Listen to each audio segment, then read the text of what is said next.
ସହାୟତା କରିବା ଏବଂ ଦୁର୍ବଳ ଲୋକଙ୍କ ପାଇଁ କିଛି କାର୍ଯ୍ୟ କରିବା ବୋଲି ଆମେ ଉଦ୍ୟମ କରୁଛୁ। ଯଦିଓ ଭଲ ହେଇପାରିନି, ଆମେ ଭୟଭୀତ ହେବା ଦରକାର ନାହିଁ। ପ୍ରତ୍ୟେକ ଲୋକ ନିଜର ସାହସ ରଖିକିରି କାର୍ଯ୍ୟ ଆରମ୍ଭ କରିବେ। ତେଣୁ ସଭା ପୂର୍ବରୁ ମୁଁ ଖାଲି ଆପଣଙ୍କୁ ଧାରଣା ଦେଲି। ବର୍ତ୍ତମାନ ସଭା କାର୍ଯ୍ୟ ଆରମ୍ଭ ହେଲା।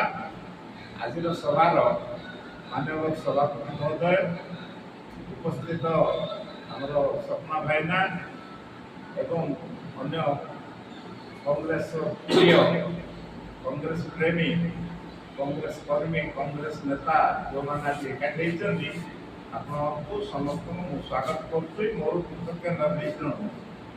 କାରଣ ବର୍ତ୍ତମାନ ଯେଉଁ କାର୍ଯ୍ୟ ଚାଲିଛି, ଯେଉଁଥିପାଇଁ ଆଜିର ସଭା ହେଇଛି, BL2 ଭୋଟ ଲିଷ୍ଟର ଯେଉଁମାନେ ବୁଥ ଲେଭେଲରେ ଦାୟିତ୍ୱ ଥିଲେ, ବୁଥ ଲେଭେଲ BL1 ତ ଜଣେ ଦାଖଲ କରିଥିଲେ ନିର୍ବାଚନ ମଣ୍ଡଳୀ ଲେଭେଲ।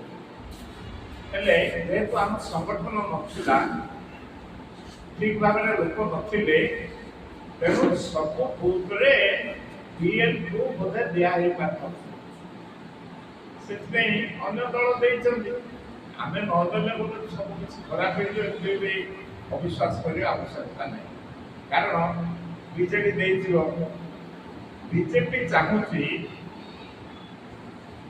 ବିଜେପିକୁ ଯେଉଁମାନେ ବିରୋଧ କଲା ଭଳିଆ ଦୃଷ୍ଟି ସେମାନଙ୍କ ନାଁଟା କଟେଇଦେବା। ବିଜେପିର କିଏ ଥାଉ ନଥାଉ, ବମ୍ବେରେ ଥାଉ, ସୁରାଟରେ ଥାଉ, ତା ନାଁଟାକୁ ପକେଇବା। ଆମେ BL2 ଦେବାର ମୁଖ୍ୟ କାରଣ ହେଉଛି ବିଜେପି ଯେଉଁ କାରସାଜି କରିବା ପାଇଁ ଚାହୁଁଛି ସେଇଟାକୁ ଜଗିବା ପାଇଁ। କିନ୍ତୁ ଭୋଟ ଲିଷ୍ଟ ସଂଶୋଧନ ସରକାରୀ ଅଫିସର କରୁଛନ୍ତି, ସିଏ ତାଙ୍କ ବାଟରେ କରିକି ଯିବେ। ଯଦି ସେମାନେ ନିରପେକ୍ଷ ରହିଥାନ୍ତେ, ଆମେ ବି ସେଠି ରହିବାର କିଛି ଆବଶ୍ୟକ ନଥିଲା। ଆମେ ଜାଣିଛେ ସରକାରଙ୍କର ନିର୍ଦ୍ଦେଶ ଅଛି ଯେ ସରକାରଙ୍କ ତରଫରେ ଟିକେ ଅଫିସରମାନେ ସୁବିଧା କଲେ ତାଙ୍କର ସରକାର ସୁବିଧା କରିବେ। ଏଇଟା ପ୍ରମାଣ ହେଉଛି ବିହାରରୁ, ବେଙ୍ଗାଲୁରୁ ଭୋଟ ଲିଷ୍ଟରୁ ନାଁ କରିକିରି ବେଙ୍ଗାଲ, ବିହାରରେ ବିଜେପି ସରକାର ବଢ଼ିଲା। ତେଣୁ ଆମର ଜାତୀୟ ସ୍ତରରେ ଅନ୍ୟ ଯେତେ ଦଳ ଥିଲେ କଂଗ୍ରେସ ଦଳ ସହିତ ସମସ୍ତେ ଦେଖିଲେ ଯେ ଏ ନିର୍ବାଚନ ଯେଉଁ ସ୍ୱତନ୍ତ୍ର ଭୋଟ ଲିଷ୍ଟ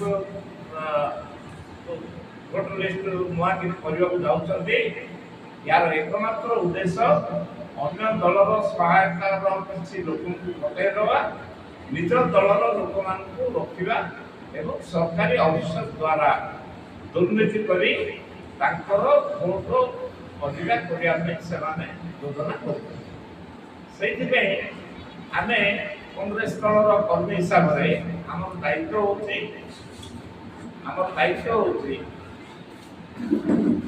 BL2 ମାନେ ବୁଥ ଲେଭେଲ ଏଜେଣ୍ଟ ରହିକିରି ଏଟାକୁ ଜଗିବାର ଥିଲା। ଆମେ କରିପାରିନାହିଁ।